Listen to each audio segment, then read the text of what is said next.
We know that it's true that the British taxpayer continued paying off the payment to slave owners because the Treasury helpfully tweeted it in a celebratory tweet, which I picked up thanks to David. They thought that it was a kind of like pro-diversity message. Like, hey, isn't it so great? We paid for the abolition of slavery and you, the taxpayer, only finished paying it off in 2015. It's true then.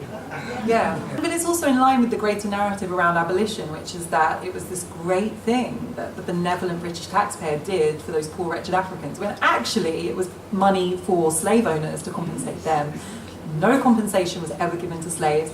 And there are 14 Caribbean nations currently suing the British government for reparations, which the British government is using a Commonwealth legal loophole to block, which I think is so interesting given this whole thing about the Commonwealth such a feel-good thing and we just all a relationship of equals. When you look at it, and it's not just the treatment of the Windrush generation, which is abhorrent. There are so many ways in which that organisation is exploited to further colonial era gains. You know, I just think it's this kind of cognitive dissonance that sometimes really makes you question your sanity when you hear these things. When I saw that Treasury tweet, I just thought, that is how deep this goes, that somebody thought that this was a feel-good thing.